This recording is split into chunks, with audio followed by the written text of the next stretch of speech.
Hey guys, Justine here from Compass Maths Tutoring. So today's exam tip is going to be about inverse functions, which is a 3-unit topic. Now, this topic is quite dreaded at times, but I've sort of put together this short video to show you 5 steps that you can follow when answering an inverse function question, or just coming to understand inverse function questions. And then we'll go through a quick question towards in the second half of this little lesson. So the first basic rule of inverse functions states that the inverse function of x exists if and only if f of x is a one-to-one function. So example, a monotonic increasing or a decreasing function. So what that means is that your original function must be a monotonic function. However, if the inverse is not a function, then the domain of the original function can be restricted so that the inverse can exist, basically. So what that means is that, in other words, an inverse function can only exist if your original function, which is your f of x, if your original function is a one-to-one function. And then the second rule states that if your inverse exists, then the domain of your original function, f of x, is equal to the range of your inverse function. So they swap. And then so the range of your original function becomes the domain of your inverse function.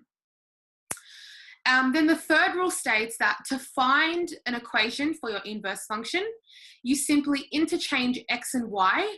So you interchange x and y within your original function, so from your f of x function. And then you rearrange this to make y the subject. And then the fourth rule states that once you want to sketch an inverse function, you basically reflect your f of x along the line y equals x. So you're reflecting, once again, your original function along this line, okay? And then finally, this states that f of f inverse of x is equal to f inverse of f of x, which is equal to x. So in other words, it means that your function, your original function, and your inverse function intercept along this line, y equals x, because they are being reflected along that line. So if you want to find the point of intersection of your inverse function and your original function, then you find the intersection point between your function and your line y equals x. And that's how you find the point of intersection between your function and your inverse function. So if you follow sort of these steps, they can really help you grasp an inverse function question. So what we're going to do is we're going to flip to the next page. And we're going to go through a HSC question. So this question was, I believe, from 2010 HSC paper, extension 1. Okay, so it says, let f of x equal e to the power of negative x squared. So that function is drawn over here. So part 1 says, the graph has 2 points of inflection. Find the x coordinate of these points.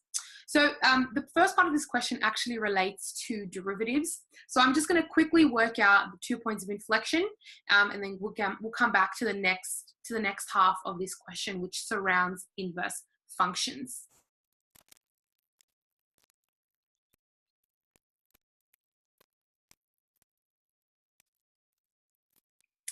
Alrighty, so I just found the x coordinates of the points of inflection.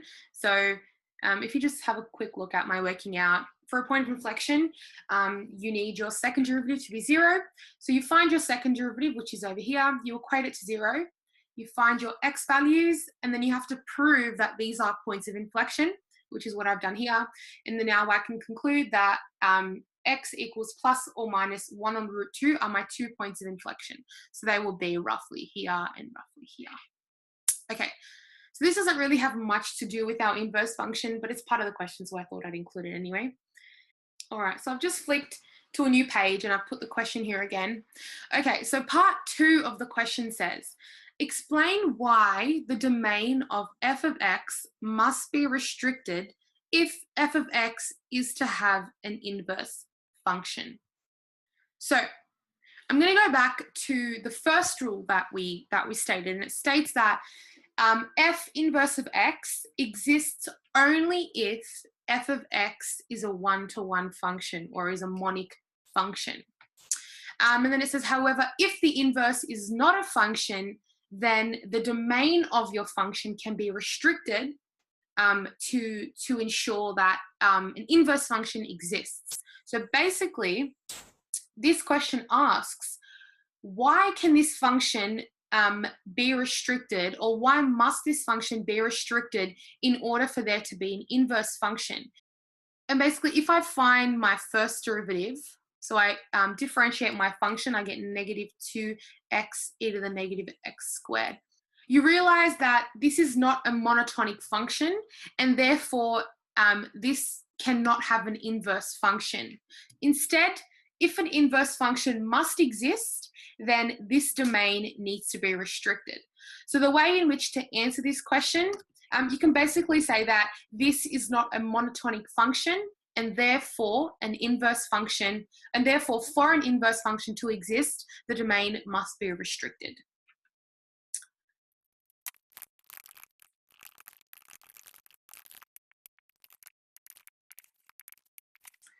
All right, great. So I've just popped the answer there.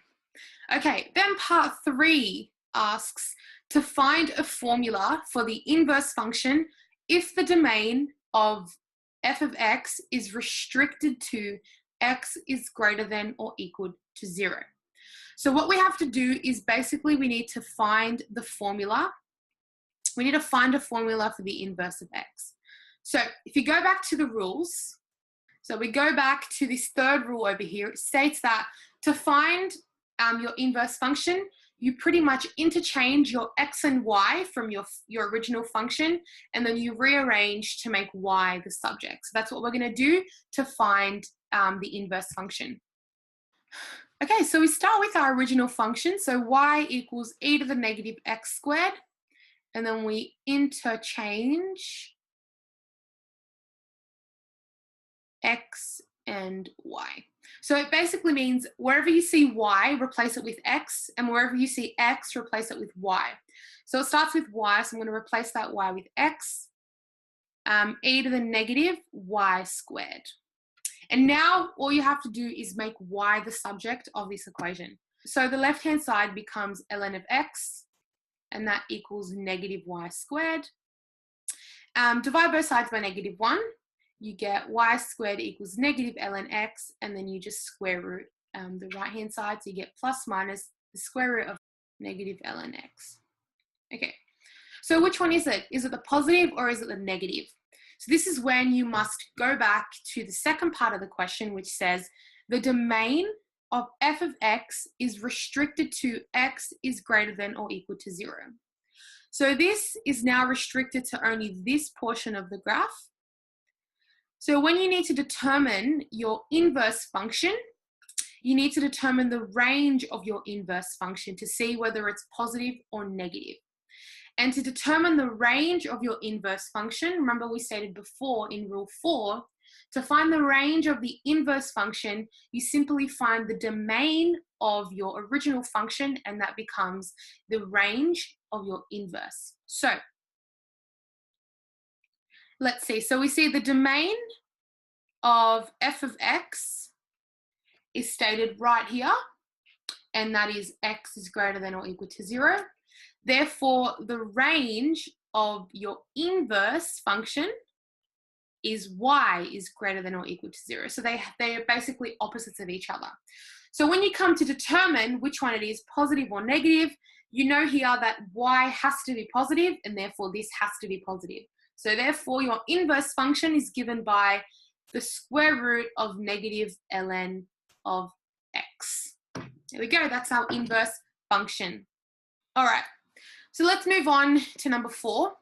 So 4 asks to state the domain of the inverse function. So once again, like we stated previously, to find the domain of your inverse function, it's simply the range of your original function. So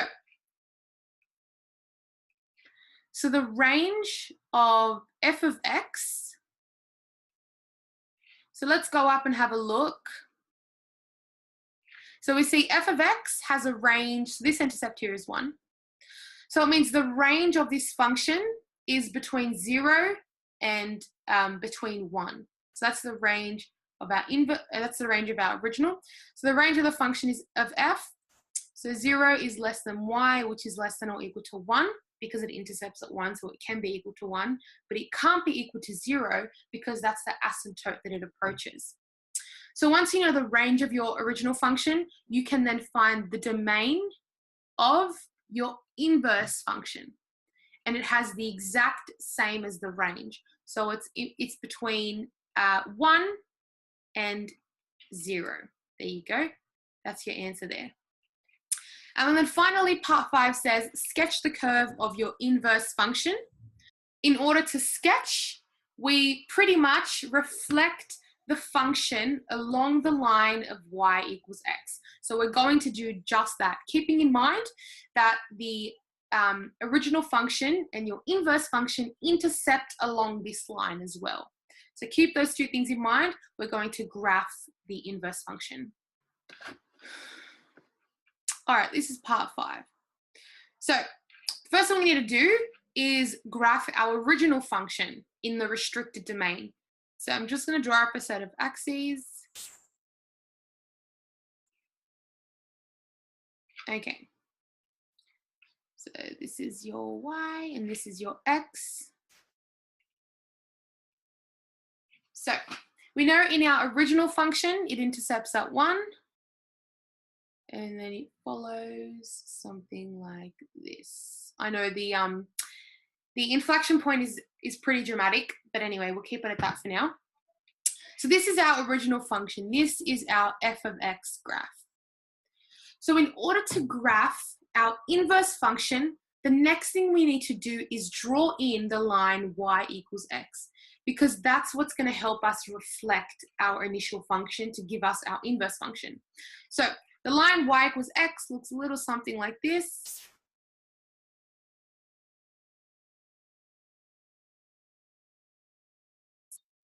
All right, so this is the line y equals x.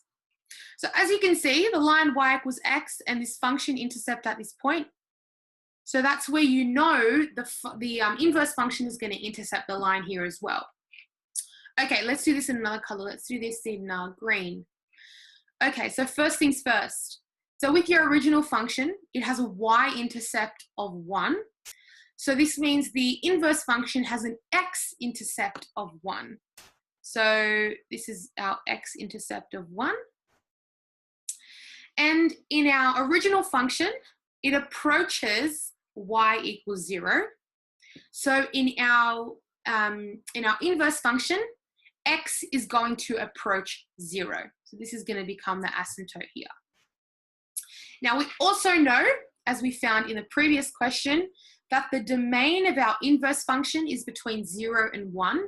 Therefore, we know the graph is only going to be restricted between these 2 points here.